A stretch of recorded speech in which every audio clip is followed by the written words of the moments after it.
Terkait pesatnya perkembangan teknologi ini mengakibatkan informasi sekecil apapun ini cepat menyebar dan sampai ke masyarakat. Setuju. Nah, saya memang pesatnya perkembangan media sosial tersebut tidak dibarengi oleh kemampuan masyarakat untuk membedakan mana berita yang benar dan juga mana yang salah atau yang suka kita sebut hoax ya. Hoax atau berita palsu adalah informasi bohong tetapi dibuat seolah-olah benar. Hoax atau berita bohong seringkali mendominasi media sosial seperti belakangan ini. Tidak hanya informasi berupa tulisan, tetapi juga gambar, bahkan video. Fake news, fake news, fake news, fake news, fake news, fake news.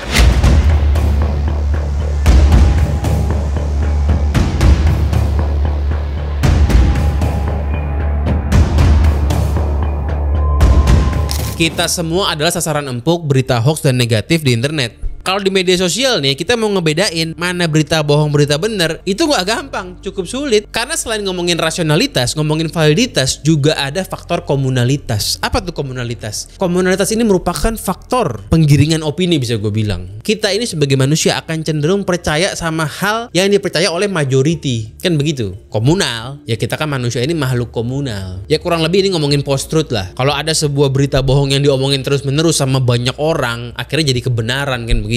What may have happened is social media may have potentiated the opinion sphere, if you like. Everybody's entitled to an opinion, but suddenly opinions begin to have a lot of traction out there in cyberspace because people are tweeting them, putting them up on Facebook, feeling that they are empowered by being able to publish their views. Banyak lah kalau kita ngomongin di internet ya, kasus-kasus yang selalu berakhir dengan plot twist. Yang tadinya si A ini tersangka, tiba-tiba taunya di akhir ternyata si A ini korban. Dan si B itu yang awalnya dia korban, taunya tersangka. Ya kalau ngomongin tujuannya hoax itu apa? Tujuannya pasti untuk mencapai sesuatu. Ini kan sebuah campaign. Kalau ngomongin menurut kamus Oxford, hoax ini dibilangnya sebagai malicious deception, kebohongan yang dibuat dengan tujuan jahat. Jadi kalau ada hoax nih, kita harus berpikir dengan otak intel tuh. Kira-kira yang bikin siapa? Motifnya apa? Buat siapa? Kan begitu. Asal kata hoax itu adalah hokus. Terus? Hokus itu artinya adalah mengelabui. Itu etimologinya. Itu yang tetapi diambil sejarah dari hoax. kejadian para tukang sulap yang kemudian mengelabui Fungsinya apa? mata orang lain. Fungsinya menguji orang dungu. Mengelabui. Orang Ya. dungu.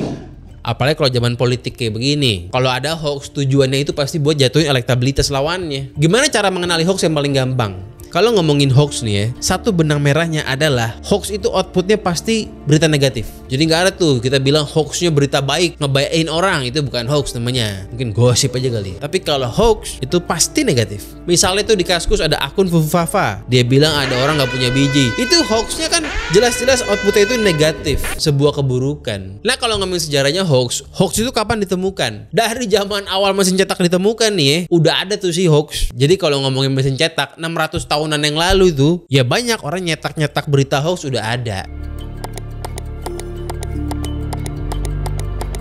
Apalagi sekarang di internet, nggak perlu dicetak, tinggal diketik doang. Makin masif lah hoax.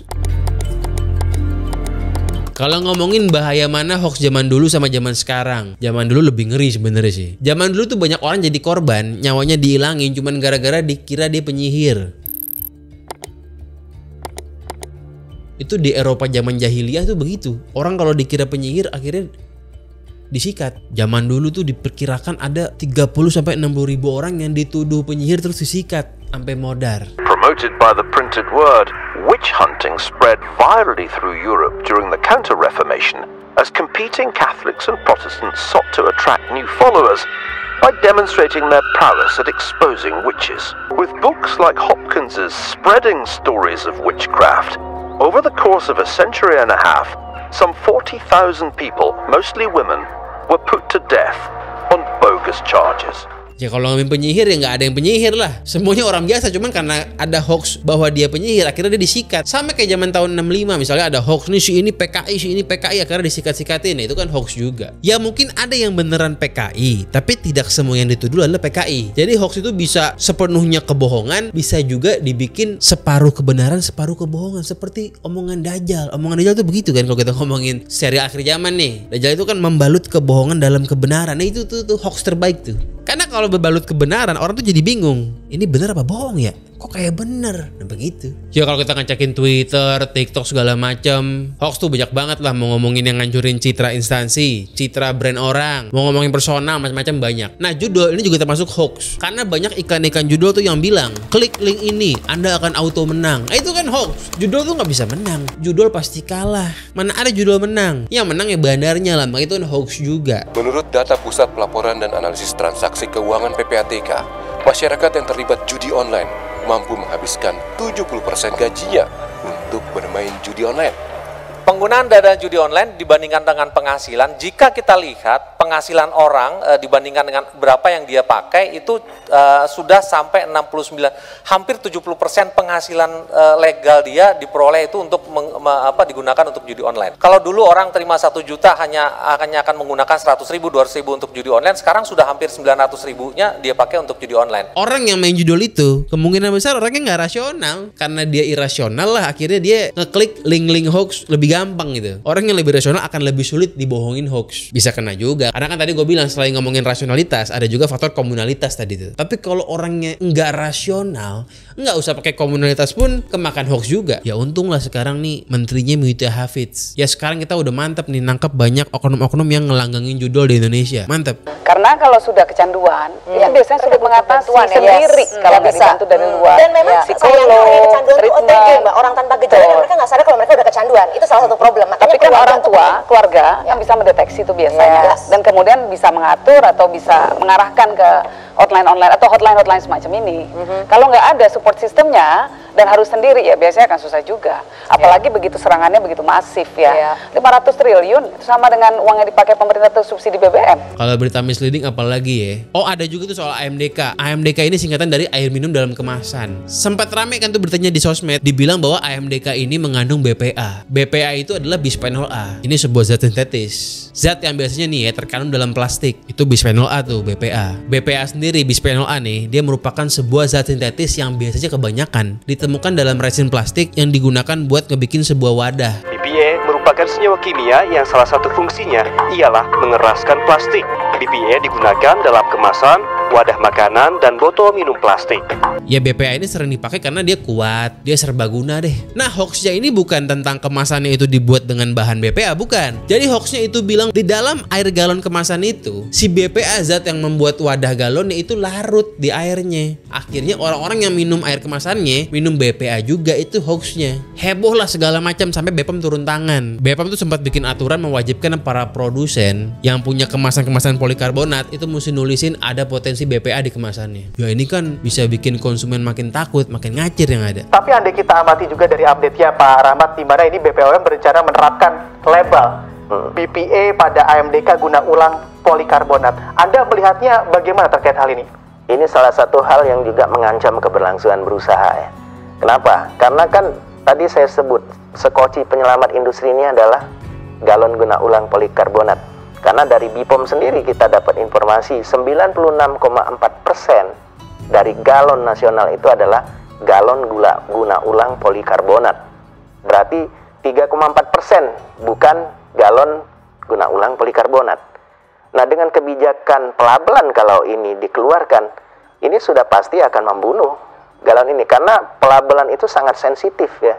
Ini berita simpang siur banget. Sampai akhirnya tuh ada peneliti ITB turun tangan. Dia meneliti di dalam air minum kemasan yang dari bahan polikarbonat, apakah BPA-nya larut? Jawabannya enggak. Jadi kita nggak minum BPA. Nah itulah hoaxnya. Hoax itu kan bohong, ya beritanya bohong. Dan hoaxnya itu negatif, mau menjatuhkan citra brand. Si peneliti bilang nih, yes, BPA itu bisa aja luruh ke dalam air, bisa aja. Jika misalnya tuh air galon disimpan dalam suhu 150 derajat, tuh digoreng di panci mana itu? Panas banget. Bahkan di Afrika pun suhu cuma 50 derajat. Ya makanya BPOM itu bertugas untuk menseleksi BPA ini di batas minimal. Batas yang beredar itu batas minimal, bahkan jauh di bawah batas minimal. Tapi isu BPA ini tiba-tiba bergulir panas. Ya ini kan sempat bikin geger banget, apalagi semua orang kita minum nih pakai minuman dalam kemasan. Gue juga kalau ke restoran kemana minumnya air dalam kemasan semua. Lo minum air putih, lo minum minuman soda, ini kan kebanyakan semua dalam kemasan tuh minumannya. Kita kan hampir semua orang nih minum di rumahnya minum air galon. Gimana nggak geger? Menanggapi ini, Badan Pengawas Obat dan Makanan BPOM RI memberikan pernyataan resminya.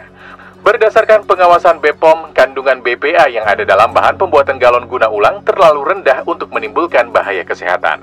BPOM juga menegaskan dari beberapa penelitian internasional, penggunaan bahan polikarbonat dalam galon guna ulang ini tidak meningkatkan paparan BPA, sehingga aman untuk digunakan secara berulang.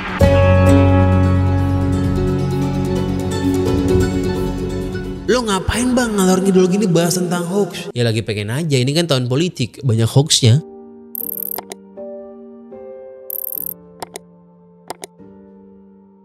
Ya karena gue tuh kalau buka sosmed ya, terutama TikTok nih, orangnya pada gampang banget kegiring. Ada berita negatif dikit langsung biar meledak. Jadi orang-orang ini pada FOMO banget. Negatif dikit pada nyamber, itu kan jadi masalah.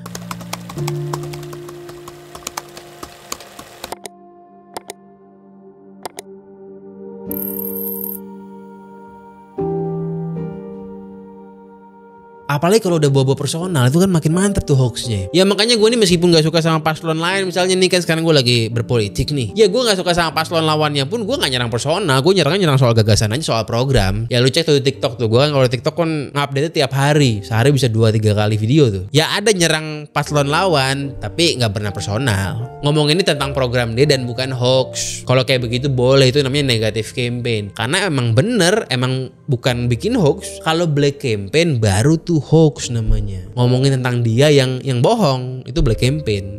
Kampanye negatif biasanya berisi pengungkapan fakta yang disampaikan secara jujur dan relevan yang menyangkut kekurangan suatu calon atau partai. Tidak hanya itu, kampanye negatif juga masih bisa dilawan dengan argumen sesuai dengan fakta yang ada. Di sisi lain, kampanye hitam biasanya hanya berisi tuduhan yang tidak berdasarkan fakta dan merupakan fitnah, serta hal ini cenderung dapat merusak demokrasi. Selain itu, para pelaku black campaign juga bisa dipidana. Ya hoax ini bukan di Indo doang, di Amerika pun kemarin tuh Donald Trump lawan Kamala Harris juga hoaxnya macam-macam, banyak banget.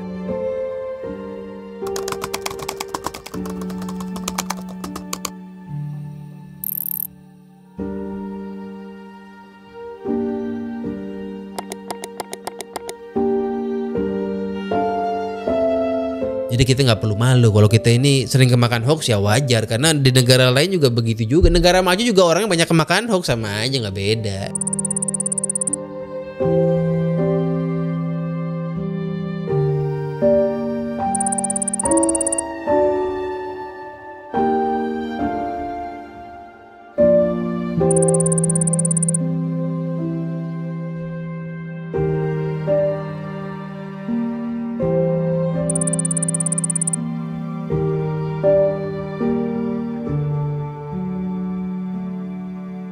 Kalau dukun tuh hoax atau bukan tuh ya? Kemarin kan rame tuh Ferry Irwandi nantangin dukun buat nyantet dia. Itu keren juga tuh konten itu. Di tweet gue bilang kayak gini. Barang siapa yang bisa membuat gue muntah laku atau menyantet gue, maka dia akan mendapatkan sebuah unit mobil Alphard. Dan itu rame banget direspon oleh orang-orang gitu, baik pro maupun kontra, dan nyebar bukan cuma di Twitter, di Instagram, dan di TikTok. Kita harus dukung tuh, karena itu mencerdaskan bangsa. Jadi kira-kira dukun itu hoax atau bukan? Ya sudah dibuktikan kan oleh Ferry Irwandi.